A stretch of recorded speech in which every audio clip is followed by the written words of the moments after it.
Já, ég ætla að fá að deila með ykkur sögu og hún ber yfirskriftina Sá sem komst af.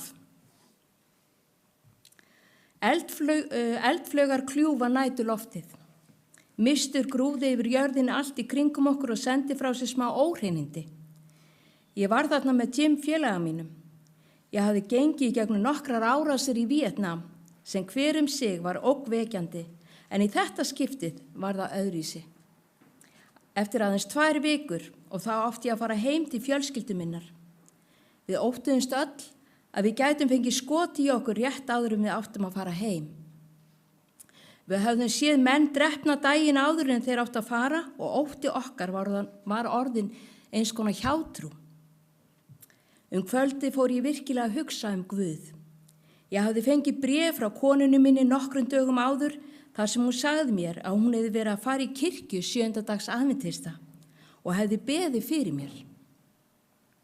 Ég var ekki kristin, en ég hafði einhverja óljósa hugmynd að til væri guðlegur skapari. Kona mín hafði sendt mér biblíunámskeið sem ég hafði rannsakað vandlega þegar tími gafst til. Næstu dagar voru rólegir. Svo kvöldið áður en ég ætlaði að yfirgefa herstöðina byrjaði allt aftur. Ég var á eftirlitsferð með Jim, tók því rólega og var að kveðja sumt af því fólki sem vann með mér. Við vorum nýbúnir að taka beygju þegar hlið jeppans sem ég satt í var skyndilega götuð með skotum og vélbyssu. Það var launsátur. Við Jim hoppuðum út og hentum okkur á bak við jeppan og reyndum að sjá hvort við gætum séð hvaðan skothríðin komu. Við biðum í 15 mínútur en ekkert annað gerðist. Við hreyfðum okkur varlega til að rannsaka og skoða hvar óvinurinn hafði falið sig. Við fundum ekkert.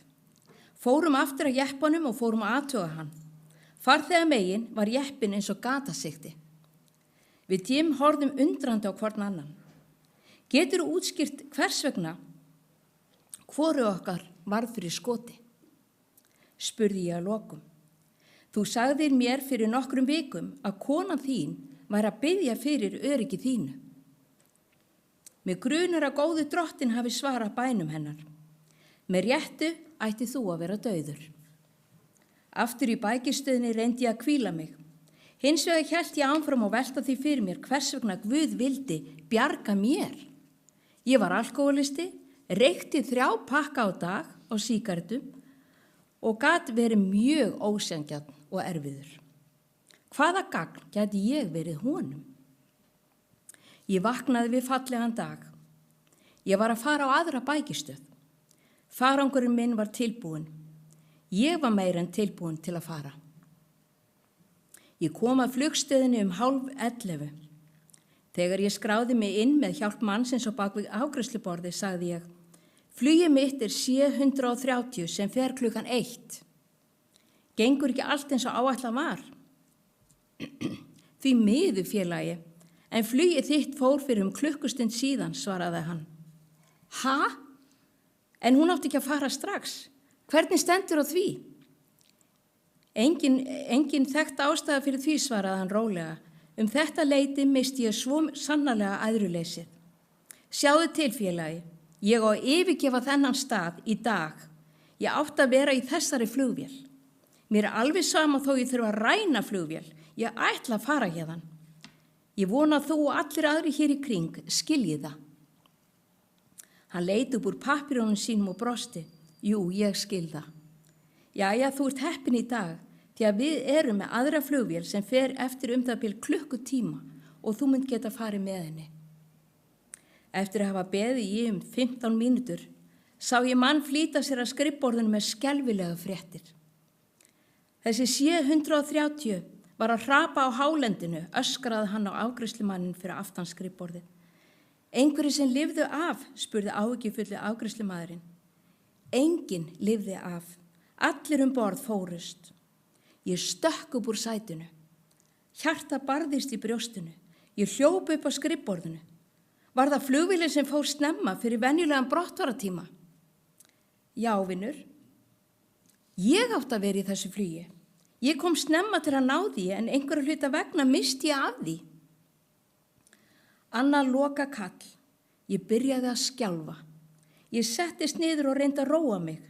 Annað lokakall. Ég hafði trúað á heppni og tilviljun fyrir þetta, en nú snérist hugsanir mína til Guðs. Hann hlýtur að vera að bjarga mér fyrir eitthvað, en af hverju ég? Þegar það var komin tími til að fara borð í flugvélina hafði ég nýjar áhyggjur. Óvinurinn reyndi að skjóta niður flugvélar í flugtaki og í lendingu. Þegar flugmennirnir fóru í loftið, fóru þeir eins beint upp og hægt var. Og þegar þeir lentu, fóru þeir beint inn án þess að hafa mikla aðkomu. Samt urðu margar þeirra fyrir skoti. En flugvélin varð ekki fyrir skoti þennan dag og við komum að eyjunni þar sem búið var að koma upp tímabundnum vistaverum fyrir fólk sem átti leið um. Þegar við komumst við að því að það hefði verið svo mikill ágangur af starfsfólki þennan dag að starfsfólk hersins gat ekki útvega okkur rúm. En þeir höfðu gert ráðstafanir til að senda okkur til sjóhersins, hinum megin á eyjunni. Þar var okkur komið fyrir í 2 hæða íbúð. Ég fekk fyrir tilviljun 1. hæð, heppnar aðstæður ef til árásar kæmi. Eftir að hafa fengið sænguveri mitt bjó ég rúmið mitt, síðan settist ég niður í róliheitum ásamt 2 öðrum hermönnum sem höfðu komið með mér. Við vorum ekki búnir að spjalla lengi saman þegar annar hermaður kom inn. Betra að fylgjast vel með í kvöld, sagði hann.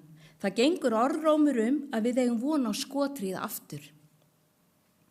Það virtist sem ég gæti bara ekki komist í burtu frá þessu landi á friðsamlegan hátt. Þetta eru síðustu fréttina sem ég þarf, en ég ánægð með að þú hafi sagt okkur það. Við getum undirbúið okkur fyrir það og kannski getum við hjálpa hvert öðru, sagði ég gremjulega. Við ákváðum að vera eins vakandi og hægt var. Við sátum í kojunum okkar 9:30 kvöldi þegar allt í einu virtist sem heimurinn hefði sprungið. Við stukkum undir rúmin okkar. Undir einu af hínu rúmunum var náungi að segja, Heil María full náðar. Annar var að biðja Guð að hjálpa sér. Þá heyrði ég sjálfa mig segja, vinsamlega drottin, færðu mig heilan og höldni héðan. Ég heyrði margskonar bænir í herbygginu nóttina. Ég hugsaði tilbaka til reynslu minna síðustu 3 daga. Ég var viss að Guð væri að grípa inn í til að bjarga mér. En allar kunnulegu spurningarnar þyrtust í gegnum huga minn. Í hvaða tilgangi? Á hverju ég? Hugsanir mína drógu mig aftur til nútímans. Ég var ákafur að komast að því hvaða skemmdir hefðu orðið.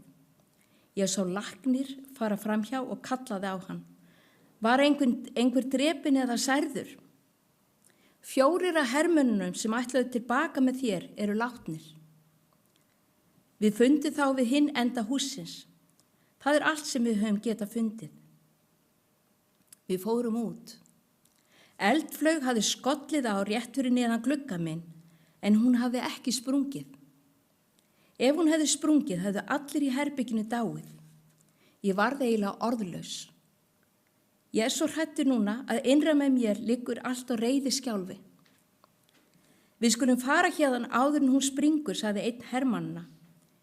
Hér erum við svo stutt í það að fara heim og bjargað af eldflaug. Nei, sagði ég. Ég trúi því að Guð hafi bjargað okkur. Einhver varð að koma í veg fyrir að þessi hlutur myndi springa. Það var ekki bara heppni að við erum komnir svona langt og erum enn öryggir. Vélin sem átt að flytja mig á eyjunu út úr Víetnam fór klukkan 10 kvöldið eftir. Við sem vorum í flugvélinu hrópuðum að gleði. Í hamingju okkar gleymdum við jafnvel þeirri stefnu óvinarins að skjóta við flugtakið. Eftir langt flug lenti loksins vélin. Ég var svo spenntur að ég stamaði þegar ég kvaddi flugfreyjuna og bjó mig undir að fara út. Hermaður, þú virðist vera virkilega spenntur að komast heim, það ekki, sagði hún. Auðvitað, svaraði ég og horfði út glugga flugvélarinnar og reyndi að finna fjölskyldu mína. Hurðin opnaðist loksins og allt í einu var ég að fara niður rampinn. Hné mín titruðu. Ég sá fjölskyldu mína hinum megin við girðinguna. Ég hljóp eins hratt á ég gat fram hjá vörðunum. Hann reyndi ekki eins og að stoppa mig. Við fjölskyldan vorum öll með tár í augunum. Ég greip þau öll í fangið á mér og kreisti þau. Við virtumst vera svona í heila eilíð þar til loksins einhver bankaði á öxlina á mér og sagði fyrirgefðu ónæði hermaður, en þú verður að fara tilbaka og tolla. Ég sneri mig við og þar var vörðurinn. Ég fór aftur og hljóp í gegn til að komast aftur til fjölskyldu minnar. Ég hafði ekki séð konu mín og börn í heilt ár. Ég kom á föstudegi. Daginn eftir var dagurinn sem kona mín fór í kirkju og ég var að fara með henni. Þegar við byrjuðum í kirkju morgunin kom sterk vissa yfir mig. Þú hefur gengið í þessa kirkju, er það ekki? Spurði ég. Á hverju sagðirðu mér það ekki? Ég var hrædd að þú yrðir ósáttur og það síðasta sem ég vildi gera var að styggja þig á meðan þú varst þarna. Ó, Jean, ég er svo ánægð að Guð hefur svarað 2 af bænum mínum. Ein var sú að þú mundir koma aftur heill til mín, hitt var að þú kæmir í kirkju. Þegar ég gekk inn í kirkjuna þennan hvíldardag, fannst mér það dýrlegri upplifun en ég hafði nokkur tíman ímyndað mér. Fólki var kærleiksríkt og vingjarnlegt, en það mikilvægasta var að ég var virkilega heima hjá Guði. Ég var í friði í fyrsta skipti á ævinni. Ég skildi núna hvers vegna Guð hafði bjargað mér. Hann hafði áætlanir fyrir mig. Að ganga inn í hús Guðs, fyllt með kærleika, að vita hann leiðbeindi mér skref fyrir skref, veitti mér óumræðarlega hamingju. Ég þakka honum fyrir að hann hlífði mér. Nú tilheyri ég honum og vil lifa fyrir hann. Amen, yndisleg saga og svo stórkostlegt. Guð er svo sannarlega að kalla okkur öll og hann getur notað okkur öll.